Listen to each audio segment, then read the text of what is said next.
warahmatullahi wabarakatuh.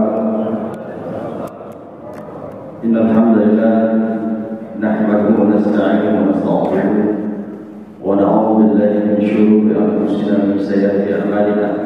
Man yahdihillahu fala mudilla lahu wa man yudlil fala hadiya lahu. Asyhadu an la ilaha illallah wahdahu la syarika lahu wa asyhadu anna Muhammadan abduhu wa rasuluh. Allahumma shalli wa sallim wa barik ala nabiyyil karim wa imamil muttaqin khatamul anbiya'i wal mursalin nabiyina Muhammadin wa alihi wa ashabihi wa atba'ihi ajma'in. Amma ba'd. Qala Allah ta'ala fil Qur'an a'udzu minash shaitanir rajim. الذين يذكرون الله قياما وقعودا وعلى جنوبهم ويتفكرون في خلق السماوات والأرض ربنا ما خلقت هذا باطلا سبحانك فقنا عذاب النار. قائلا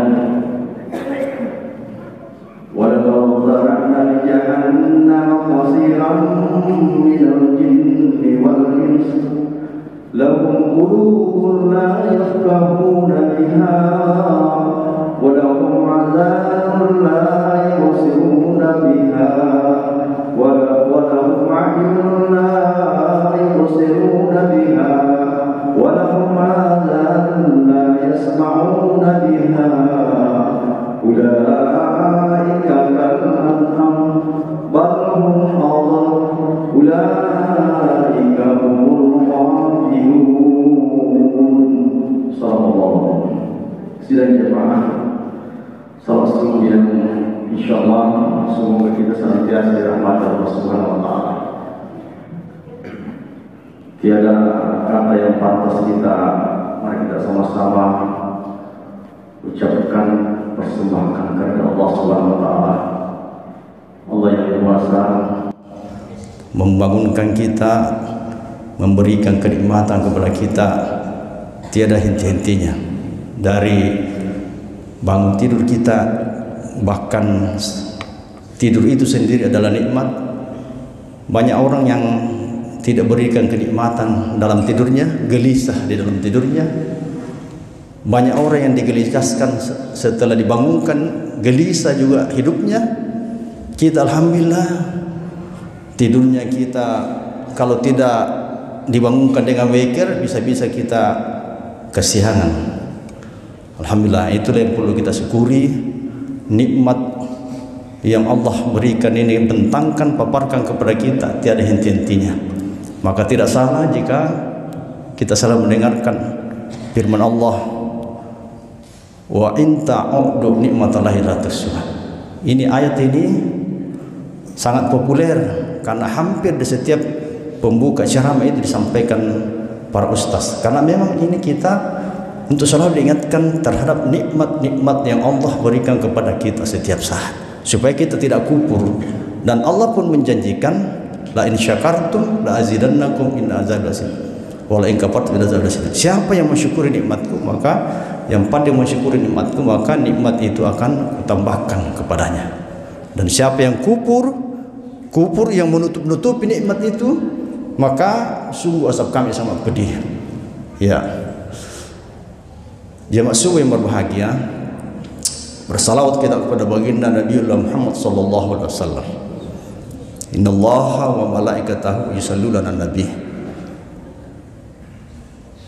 Ya ayyuhalladzina amanu sallu alaihi wasallimu taslima. Allah sendiri lewat firman-Nya ini, innallaha wa malaikatahu, sesungguhnya Allah dan para malaikatnya bersalawat pada baginda Nabi. Maka ya ayyuhalladzina amanu sallu alaihi wa sallimu taslima, sesungguhnya Allah dan para malaikatnya bersalawat pada baginda Nabi. Maka wahai orang-orang yang beriman, bersalawatlah kepada nabimu dan agungkanlah. Nah sekarang jemaah berbahagia, apakah kita sudah pantaskan salawat ini kepada baginda Rasulullah SAW? Nah, di hari Jumat yang berbahagia ini kita dianjurkan untuk banyak-banyak bersalawat pada baginda Nabi. Sedangkan Allah sendiri yang menganjurkan, memfirmankan, innallaha dan para malaikatnya, innallaha wa malaikatahu, sesungguhnya Allah dan para malaikatnya bersalawat kepada Nabi. Setelah itu Allah dan malaikatnya, maka wahai orang-orang yang beriman, dipanggil kita wahai orang-orang beriman. Allah dan para malaikatnya, kemudian orang-orang beriman. Sungguh posisi orang-orang beriman ini mulia, sebab setelah Allah dan para malaikatnya kita dipanggil untuk bersalawat pada baginda Nabi. Nah, pertanyaannya sekarang, apakah salawat itu sudah lazim di lisan-lisan kita? Seberapa banyak waktu yang kita habiskan untuk tetap mempertahankan salawat itu pada lisan-lisan kita yang berbahagia? Allahumma salli ala sayyidina Muhammad. Sehingga Nabi katakan, man shalla alaihi salatan sallallahu alaihi wasallam. Siapa yang bersalawat satu kali, itu Allah SWT akan bersalawat kepada yang 10 kali yang berbahagia. Pada lain hadis yang mempunyai bahwa siapa orang yang mendengarkan namaku disebutkan lantas mereka tidak bersalawat kepadaku, ketahuilah bahwa itu adalah orang yang kekere, orang paling kikir yang berbahagia. Orang yang paling kikir, kata Rasulullah SAW. Apa sih beratnya salawat ini kita lantungkan di lisan kita memang berbahagia? Tentu karena persoalan mungkin hidayah dari Allah SWT untuk memberikan ketetapan kepada kita, memberikan kekuatan hidayah kepada kita untuk tetap senantiasa bersalawat pada baginda Rasul Muhammad SAW. Sudah jamaah salat subuh yang berbahagia, kita pada subuh hari ini walaupun tidak terjadwal, tetapi kita sudah dihubungi Pak Imam, ya kita ikut imam saja, kayak Ustaz tadi malam ya, ikuti saja imam. Ya, jadi diminta oleh Pak Imam tadi untuk mengisi subuh ini. Jadi Bapak sekalian, saya ingin menyampaikan bahwa Allah Subhanahu wa taala mempunyai rahmat dan kasih sayang yang maha luas. Ya.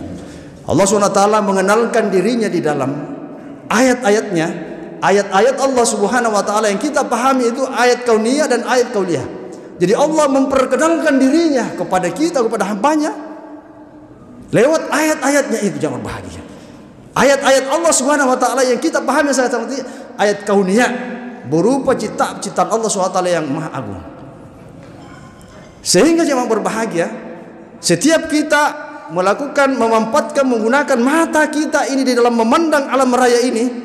Kita lihat, pandangi gunung-gunung yang indah, dikelilingi dengan pepohonan, tumbuh-tumbuhan yang indah, yang hijau.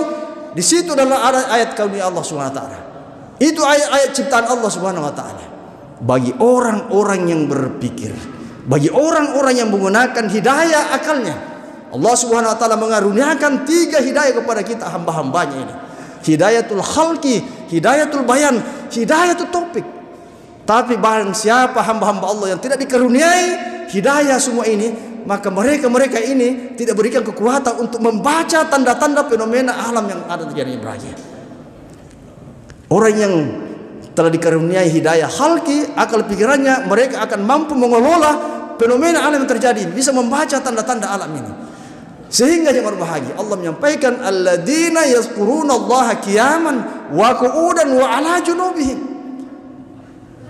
Sungguhnya alladzina, orang-orang yang yazkuruna, yang memikirkan perciptaan, tanda-tanda kebesaran Allah Subhanahu wa taala dalam keadaan qiyaman, berdiri.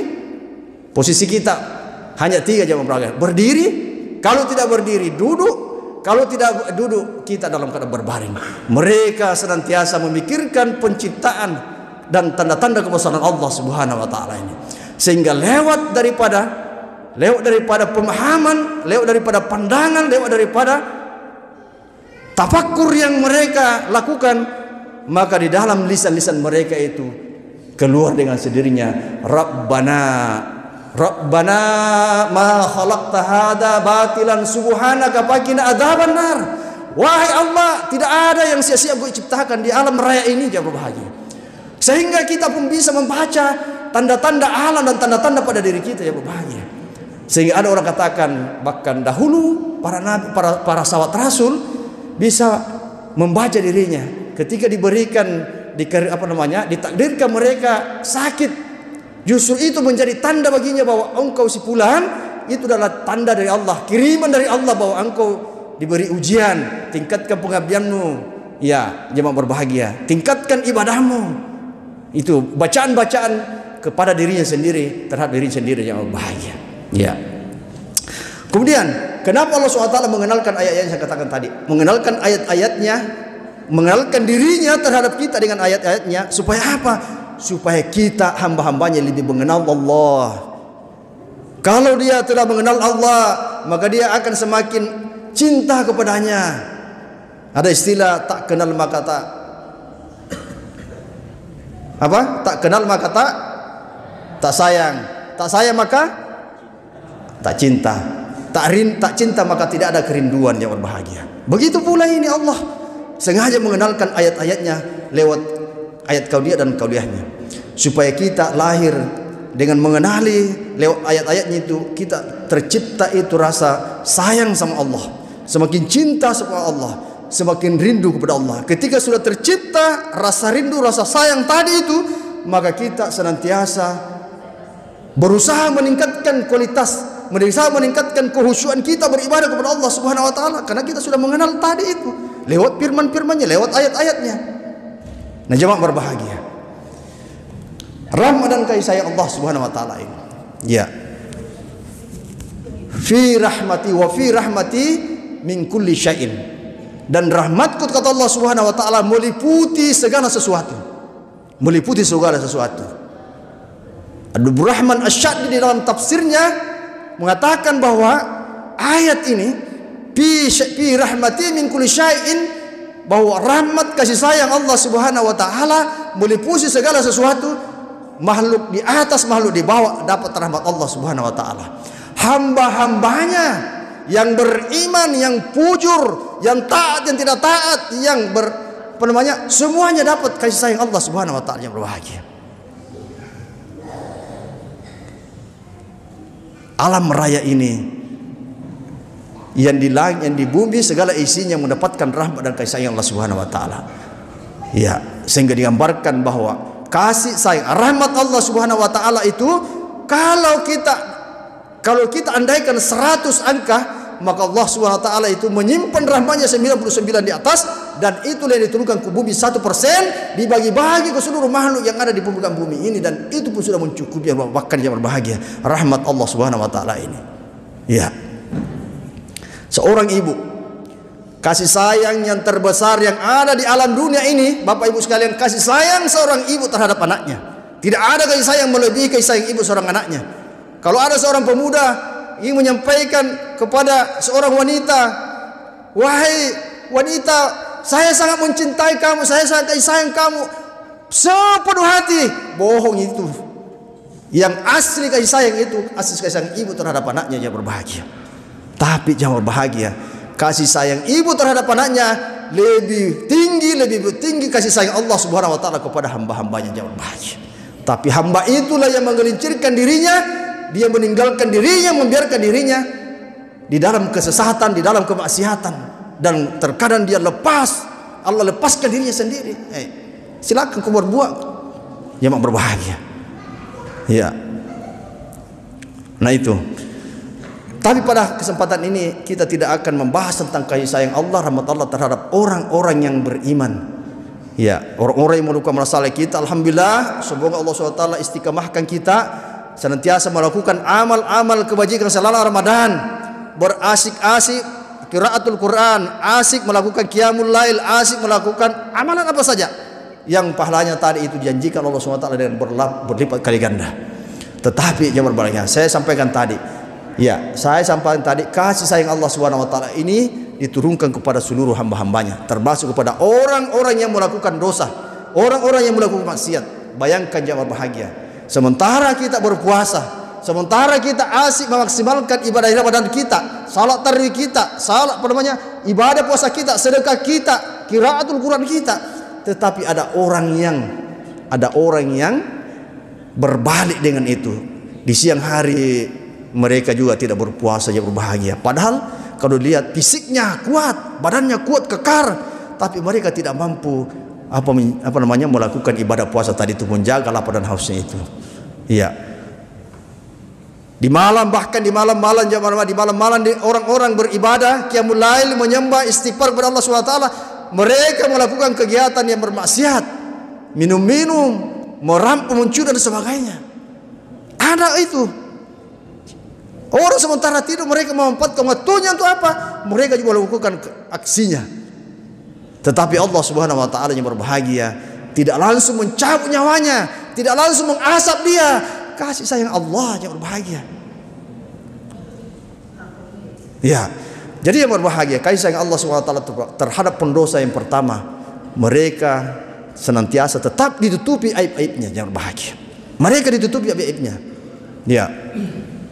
Sebab seandainya jangankan orang pendosa, kita saja ini, setiap kita ini, kalau Allah SWT mau buka daripada dosa-dosa kita itu, mau buka daripada kemaksiatan kita, sesungguhnya Allah SWT, ya, kalau mau buka daripada aib hanya ini karena sifatnya yang sifatnya tadi Allah itu, ya, yang saya sampaikan, ada sifat-sifat kemuliaan yang Allah miliki. Salah satu diantaranya As-sitir itu adalah menutupi aib-aib hamba-hambanya yang berbahagia. Ya. Sehingga Abu Rahman Al-Wasi rahimahullah menyampaikan, seandainya dosa-dosa yang dilakukan oleh seorang hamba, seorang manusia, ada baunya yang berbahagia, maka tidak ada yang berani duduk antara kita, duduk bersama-sama, karena baunya itu dosa-dosa yang keluar daripada tubuh kita yang melakukan dosa-dosa itu yang berbahagia. Tapi Allah tutup itu. Sebab seandainya Allah buka itu, ya, Allah buka saja aib kita sedikit saja berbahagia, maka malu kita berpandang-pandangan, malu yang berbahagia. Tapi karena Allah as-sitir, maka Allah masih menutupi doa aib-aib kita yang berbahagia. Nah, itu salah satu rahmat Allah Subhanahu wa taala terhadap orang-orang yang melakukan dosa. Kemudian Allah Subhanahu wa taala tidak langsung mengasap orang yang melakukan dosa pada saat mereka melakukan dosa-dosa itu. Itu adalah rahmat kasih sayang. Karena apa? Karena Allah menginginkan para hamba-hambanya ini yang melakukan perbuatan dosa ini tetap kembali untuk apa? Menyadari dirinya, dikasih kesempatan untuk menyadari dirinya, untuk segera bertobat kepada Allah Subhanahu wa taala yang bahagia. Iya. Padahal tangan-tangan manusia ini banyak melakukan kesalahan. Tangan-tangan manusia banyak melakukan perbuatan dosa, bahkan merusak alam dan sekitarnya. Allah sampaikan, zaharul fasadu fil bahr bima kasabat aydin nas. Telah terjadi kerusakan di darat dan di bumi karena ulah tangan-tangan manusia itu sendiri yang berbahagia. Ya. Maka orang-orang yang melakukan dosa ini masih diberikan kesempatan oleh Allah SWT untuk apa? Untuk bertobat. Ya. Bahkan ketika ditimpakan musibah kepada mereka yang berbahagia, ditimpakan penyakit kepada mereka, maka itu bukan untuk tetapi untuk menggugurkan dosa-dosa mereka yang berbahagia. Sehingga ketika kita ditakdirkan, ya, diberikan musibah cobaan berupa penyakit, maka itu mungkin adalah salah satu jalan untuk apa? Menggugurkan dosa-dosa kita, menggugurkan, ya, Allah mengampuni dosa-dosa kita lewat penyakit-penyakit yang Allah kirimkan kepada kita yang berbahagia. Nah, itulah kasih sayang Allah Subhanahu wa taala kepada hamba-hambanya ini yang berbahagia. Ya. Sehingga jemaah berbahagia, maka oleh karena itu, karena Allah Subhanahu wa taala dengan kasih sayang yang luar biasa, yang kita sudah sampaikan tadi bahwa kasih sayang Allah yang meliputi fi kulli syai'in fi rahmati mi syai'in fi rahmati min kulli syai'in berbahagia, meliputi segala-galanya, meliputi segala sesuatunya. Maka mari kita dengan momen Ramadan ini jangan berbahagia, dengan 2 pekan yang akan datang kita tetap berupaya memaksimalkan daripada waktu-waktu kita ini. Kita tetap berupaya, kita tetap berusaha memaksimalkan amalan-amalan kita. Jangan semakin ke sana semakin redup, justru semakin ke sana kita semakin memperkuatkan, mempertahankan semangat kita, sehingga kita, Allah SWT memberikan rahmatnya kepada kita, kita bisa melewati akhir Ramadan, di mana di puncak Ramadan itu apa? Di 10 hari terakhir yang berbahagia. Sehingga kita tetap berada seperti ini, jangan kita tinggalkan seperti ini kebiasaan-kebiasaan kita. Dan saya lihat beberapa masjid-masjid yang berbahagia yang sudah sudah terjadi kemajuan pada setiap safnya. Iya, termasuk kita di sini sudah setengah masjid di awal-awal, sekarang sudah mulai terseleksi yang berbahagia. Nah, itulah salah satu kasih sayang Allah yang luar biasa ketika kita masih diistiqamahkan di dalam menjalani hari-hari ke depan yang berbahagia. Ya. Satu, suatu ketika yang berbahagia, ya, hubungannya dengan bagaimana kita senantiasa meminta ampun, beristighfar kepada Allah Subhanahu wa taala dalam rangka pembersihan penyucian diri kita. Suatu ketika yang berbahagia, ada orang yang datang bertanya kepada Imam Hasan Al-Basri, "Wahai Imam, saya katanya ini dilanda paceklik, kemarau, silakan kamu istighfar." Datang lagi yang satu, "Saya wahai Imam sudah lama berkeluarga tidak dikaruniai anak, istighfar." "Wahai Imam, saya kekurangan harta benda," istighfarnya berbahagia. Nah, ditanya, "Wahai Imam, kenapa ada orang tiga datang, orang tiga bertanya kepada Tuhan, Anda katakan istighfar, istighfar?" Olehnya itu yang berbahaya. Mari kita baca surat Nuh ayat 10 sampai 13. Nanti kita baca surat 71, surat Nuh ayat 10 sampai 13. "Maka beristighfarlah kalian," kata Allah Subhanahu wa taala, "maka Allah Subhanahu wa taala akan datangkan kepadamu makanan, Allah akan datangkan kepadamu hujan, Allah akan datangkan kepadamu kebun-kebun, akan mengaruniakan kepadamu keturunan-keturunan dan kebun-kebun yang di dalamnya dipenuhi dengan tumbuh-tumbuhan jamaah berbahagia." Nah, jamaah berbahagia, saya kira demikian apa yang saya sampaikan. Semoga apa yang kita sampaikan ada hikmah yang bisa kita tarik dalamnya. Nah, kita ini karena bukan penceramah dari luar, yang penceramah dari dalam. Ya, jamaah berbahagia, tentu kita dalam seri darat tadi sampaikan oleh Pak Iman. Ya, begitulah apa yang, kalau ada hal yang benar itu datangnya dari Allah Subhanahu wa taala. Kalau ada hal yang kurang benar itu dari hawa nafsu sendiri. Maka salah satu ciri orang ketakwaan seorang hamba oleh Allah Subhanahu wa taala di dalam Al-Imran, di mana Allah menyampaikan, "Wasari'u ila ma'firatin min rabbikum wa jannatin ardhas samawati wal ardh." Bersegeralah kamu. Wasari'u, ada wasari itu dari kata-kata sara'ah. Sara'ah kata Ustaz Hadidayah ini adalah jangan kamu tunda-tunda. Karena Allah memanggil wasari'u, segera. Sara'ah itu segera. Ketika engkau melakukan kezaliman terhadap dirimu, segeralah kepada ampunan Tuhanmu dan surga yang dijanjikan kepada orang-orang yang bertakwa. Siapa mereka orang-orang bertakwa? Yumfikuna fis sarai wad dharra wal kazimil ghaidha wal afina 'anil nas. Mereka yang gemar impakkan hartanya dalam keadaan sempit dan lapang, bismillahirrahmanirrahim, impakkan hartanya. Kemudian mereka yang mampu mengelola amarahnya, jamaah berbahagia, dan mereka yang senantiasa gemar memaafkan kesalahan saudara-saudaranya. Jemaah berbahagia, saya mohon maaf kepada Allah Subhanahu wa taala. Subhanakallah bihamdi, asyhadu an la ilaha illa anta astaghfiruka wa atubu ilaik. Assalamualaikum warahmatullahi wabarakatuh.